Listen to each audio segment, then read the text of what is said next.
Thank you very much, everyone. Thank you.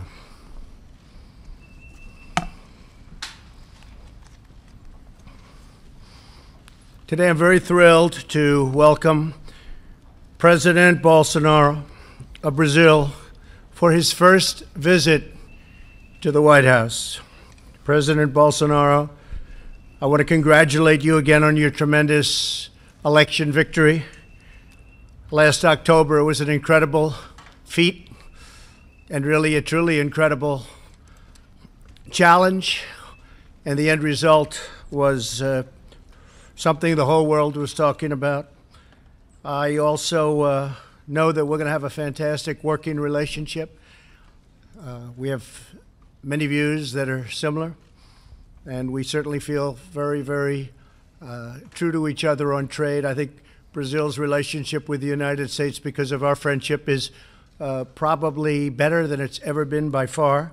I also want to congratulate you on your recovery from a truly horrible ordeal. It was an incredible recovery, and the people of your country know it. Great bravery. You've shown tremendous bravery. For 2 centuries, the American and Brazilian people have been united by shared values, including an enduring love of faith and family and country. The United States was the first nation to recognize Brazil's independence in 1822. And in the Second World War, Brazil was the only South American country to contribute troops to the Allied war effort. Today, the United States and Brazil are the 2 largest democracies and economies in the Western Hemisphere. We're in close agreement on the incredible opportunities and continuing challenges facing our region, and we have a truly historic chance to forge even stronger ties between our 2 great nations. This afternoon, the President and I discussed many of our mutual priorities, including Venezuela. Brazil has been an extraordinary leader in supporting the Venezuelan people's efforts to reclaim their liberty and their democracy. Brazil has helped so much. Along with the United States, Brazil was one of the first nations to recognize Venezuela's legitimate interim president, Juan Guaido. I also want to express our profound gratitude to President Bolsonaro and all the Brazilian people for their efforts to provide humanitarian aid. We also thank you for allowing the United States to station extensive assistance and massive aid on the Brazilian border. The Brazilian people have been incredible. Together we could and have been really very happy to feed thousands and thousands of starving Venezuelans. The Venezuelan people have appreciated it, and if the Maduro forces would step aside, it could be a truly great and successful humanitarian project. We call on members of the Venezuelan military to end their support for Maduro, who is really nothing more than a Cuban puppet, and finally set their people free. The United States and Brazil are also united in support of the long-suffering people of Cuba and Nicaragua. The twilight hour of socialism has arrived in our hemisphere, and hopefully, by the way, it's also arrived, that twilight hour, in our great country, which is doing better than it's ever done economically. The last thing we want in the United States is socialism. So, President Bolsonaro, I will tell you that we'll be consulting and talking a lot.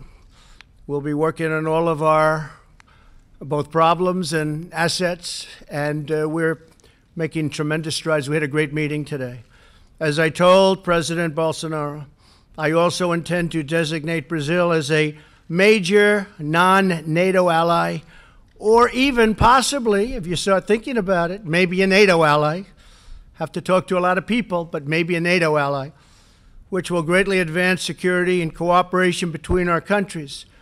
Our nations are already working together to protect our people from terrorism, transnational crime, and drugs and weapon trafficking. Also human trafficking, which has really become something that's come to the forefront of crime. Horrible, horrible situation. We look forward to an even deeper partnership and working together. In our meetings, we also discussed the strong economic ties between our nations grounded in the principles of fairness and reciprocity, my favorite word, reciprocity. President Bolsonaro and I are both committed to reducing trade barriers, facilitating investment and supporting innovation across a range of industries, particularly energy, infrastructure, agriculture, and technology. The President's vision for freeing the private sector and opening the economy is the right way for Brazil to achieve strong economic growth, and our great companies are ready to go when that table is flat and free. To improve our business relationships, we have revived the U.S.-Brazil CEO Forum, and we have started a new U.S.-Brazil Energy Forum. We welcome Brazil's aspirations to join Organization for Economic Cooperation and Development, a laudable goal and one that will make Brazil's status as a developing and developed country. We also hope that all of us will be able to work together, all nations. I'm also pleased to announce that after 20 years of talks, we are finalizing a technology safeguards agreement to allow U.S. companies to conduct space launches from Brazil. It's actually an incredible location when you study it and when you see it. We won't go into it now, but because of the location, tremendous amounts of money would be saved. To put it very simply, the flights are a lot shorter. Brazil's proximity to the equator makes it an ideal launch location. My administration is committed to reviving America's proud legacy in space. We're looking very strongly, as you know, and working together with everybody on Space Force. And we are grateful for Brazil's partnership. Mr. President, thank you again for the honor of your visit today. A strong and thriving friendship between the United States and Brazil is essential to a future of security and prosperity for all of our citizens. It's been a wonderful time getting to know you. You're doing a fantastic job. You brought the country together, and I look forward to working with you in a very close relationship for many years to come. Thank you. Thank you very much. Mr. President, thank you very much. Excelentíssimo senhor. Your Excellency, Mr. President, Donald Trump, the President of the United States of America, my cabinet ministers, members of the delegations joining us in this session today, both from Brazil and from the U.S., ladies and gentlemen, media professionals, other guests. Thank you very much, President Trump, for your warm hospitality. It is an honor for us to be in Washington as part of my first bilateral trip ever since I was elected president of Brazil. I would like to use the opportunity, by the way, to invite you to reciprocate this visit, because you will indeed be very welcomed by the Brazilian people at large. We do share a great deal in common. I have always admired the United States of America. And this sense of admiration has just increased after you took office at the presidency. This meeting of ours today restores an old tradition of partnership, and at the same time it starts a new chapter of cooperation between Brazil and the United States. Inasmuch as today we have revisited and have again decided to promote matters that were on our order of business for decades. It is time to overcome old resistances and explore the very vast potential that is there between Brazil and the United States. After all, it is fair to say that today Brazil does have a president who is not anti-American, which is really unprecedented in the past few decades. The reforms we are currently undertaking have changed Brazil into an even more attractive country. We are strongly committed to striking a proper balance in government accounts and also, of course, totally changing the business environment. U.S. support to Brazil's accession to the OECD will be clearly interpreted or construed as a gesture of mutual understanding, which will be very emblematic as part of the closer and closer ties we aspire to. The private sectors of both countries should remain a high-profile player in our relations, and that is why we have decided to restore the CEO forum between Brazil and the US. We also intend to attach priority to relaunching an energy forum with an emphasis on oil, gas, and other sources of energy. The Brazilian government, as a sign of goodwill, has granted full visa exemption to U.S. nationals with a view to further encouraging tourism and business travels. On the defense and space cooperation work front, we have signed a technology safeguards agreement, which will in turn enable the Alcântara Satellite Launch Center. Military cooperation has also expanded as we seek out partnerships in the development of defense systems. Science, technology, and innovation activity can certainly be expected to take on an increasing role as part of our bilateral agenda. Hence, our proposal to launch an innovation forum between Brazil and the U.S. Efforts to tackle terrorism and organized crime is a matter of utmost urgency for our two peoples. We have decided to strengthen our bilateral security forum and do more against money laundering and drug trafficking. Re-establishing democracy in Venezuela is also a shared interest between our two administrations. The dictatorial regime in Venezuela today is part of a broader international coalition known as the Sao Paulo Forum, which nearly conquered power throughout Latin America in recent times. However, by democratic means, we were able to rid ourselves from that project in Brazil. In conclusion, may I say that Brazil and the United States stand side by side in their efforts to ensure liberties and respect to traditional family lifestyles, respect to God, our Creator, against the gender ideology or the politically correct attitudes, and against fake news. Drawing inspiration from Ronald Reagan, I wish to bring to Brazil his administration style as summarized in the following citation. People should say what the government can do and not the other way around. The United States changed in 2017 and Brazil has just started to change now. In 2017, we stand together side by side to the ultimate benefit of our two nations. We want to have a great America, yes, and we also want to have a great Brazil.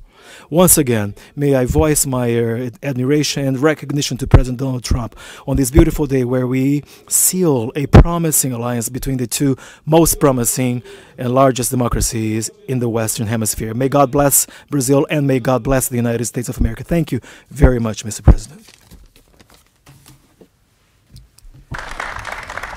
So we'll take a couple of questions. Roberta Rampton, please. Roberta. Reuters. Thank you. Thank you very much, Mr. President. On Venezuela, you did the tough sanctions and you sent the aid, but it seems like Maduro is no closer to leaving.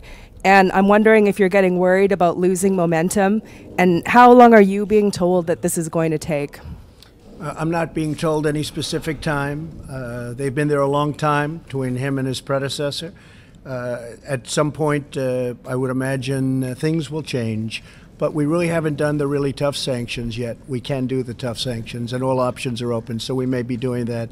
But we haven't done the toughest of sanctions, as you know. We've done, I would say, right down the middle, but we can go a lot tougher if we need to do that. But it's a very sad thing. We're not looking for anything other than taking care of a lot of people that are starving and dying in the streets. What's happening there is a disgrace. This was one of the wealthiest countries in the world, and all of a sudden it's it's grief-stricken, poverty-stricken, no food, no water, no air conditioning, no anything, no power for a long time last week, no power, and that's going to break down again because it's being held together by threads. So it's very sad, Roberta, very sad to see. Okay. May I ask President Bolsonaro? President Bolsonaro, are you open to the idea of allowing a U.S. base or U.S. military personnel, a military presence in Brazil to provide support on the border with Venezuela? And is that something that you talked about with President Trump today? Yeah, we have discussed the possibility of Brazil becoming a great allied extra NATO. Recently, we requested that food was sent through Boa Vista, the capital of Roraima state, through our friends from America, so that humanitarian aid was provided to Venezuela. At this point in time, this is where we stand. So for as much as it's possible for us to do together to sort out the issue of the Venezuelan dictatorship, Brazil will be more than willing and ready to fulfill this mission and take freedom and democracy to that country, which up until recently was one of the wealthiest countries in South America. But nowadays, people are starving to death.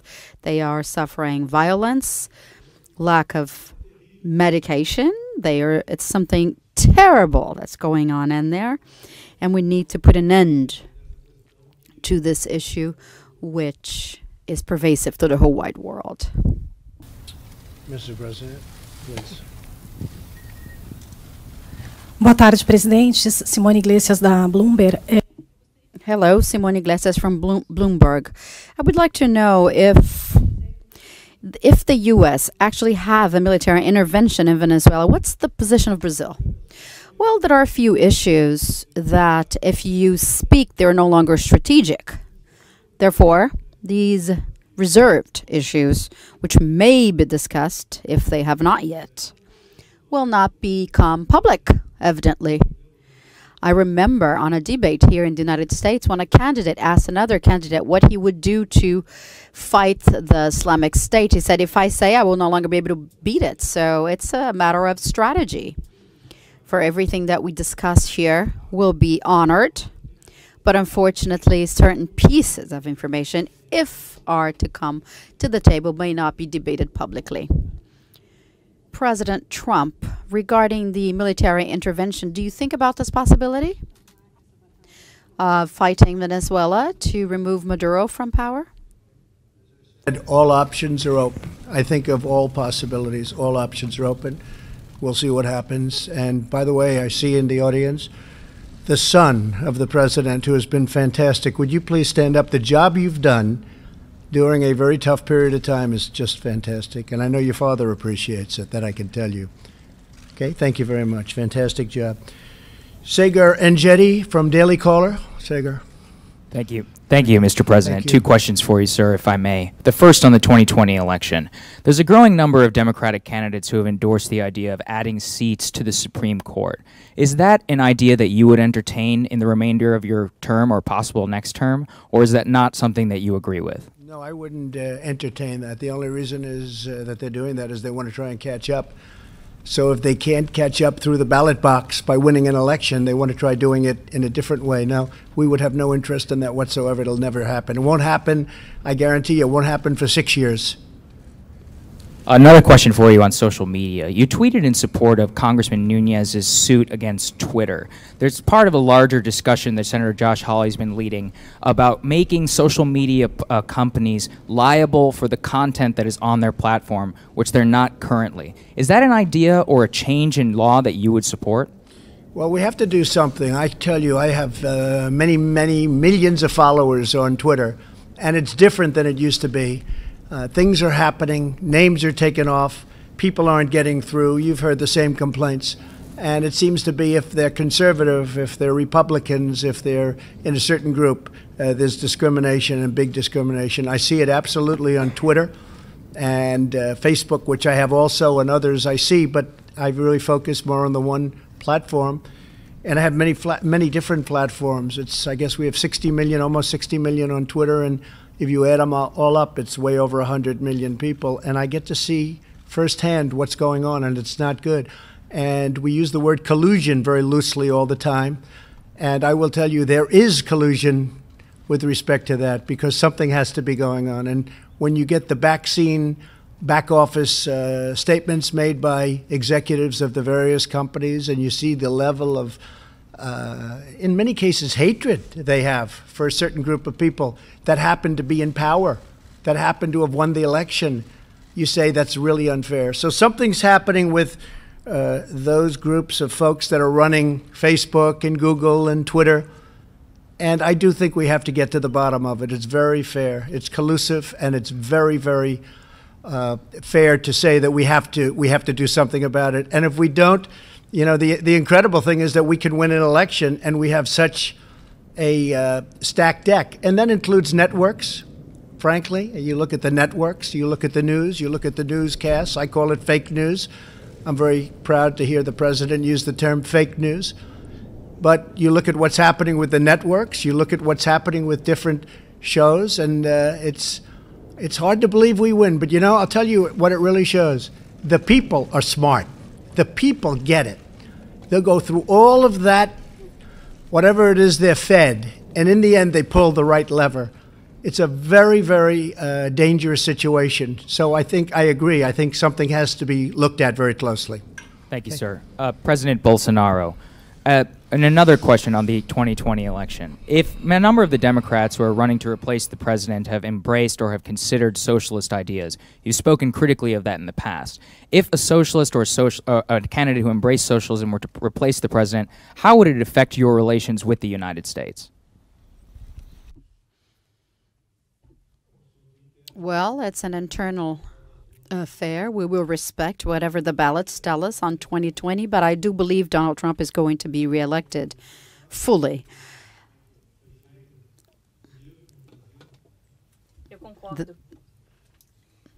Yeah, this was the same what happened to me. I think everyone will repeat their vote here in America. So every day more and more people that are prone to socialism and even communism slowly are going to be opening their minds to the reality. And you can see the border with Venezuela and Brazil was recently closed, not for Brazilians which are pro-socialism to go into Venezuela, but the other way around, so that Venezuelans who support democracy wouldn't go into Brazil. This feeling most certainly is going to be very much seen when 2020 comes. Mr. President, thank you very much. Sorry. Go ahead. You want to go? You Yeah. look like a very nice Yeah. person. Go ahead. Watch. Here, this will be the killer of all time. Watch. Thank you, Mr. President. Beatriz Bula from Estadão. The USTR is not supporting the entry of Brazil in the OECD. Is the US government going to formally support Brazil's entry on the OECD, and what have you asked as a trade-off? We will be supporting. We're going to have a great relationship in so many different ways. That's just something that we're going to be doing in honor of the president and in honor of Brazil. We will be asking for things, but not necessarily having to do with that. I think we're just going to have a very fair relationship. Okay? Thank you. Thank you. And Presidente Bolsonaro. Presidente Bolsonaro, os Estados Unidos esperam a diminuição da influência da China no Brasil. Does the United States expect the influence of China into Brazil? Yesterday, Paulo Guedes mentioned that it's going to incentivize relations with China. How does the U.S. see that? And what you said about President Trump, about the Chinese in Brazil? Well, like I said, Brazil is going to keep on making as much business with as many countries as possible. No longer businesses are going to be found into the ideology as it used to be. We are also following this objective for the good of our peoples. I appreciate it. Thank you very much, and thank you, everybody. Thank you very much. China's going very well. Talks with China going very well. Thank you, everybody. Thank you.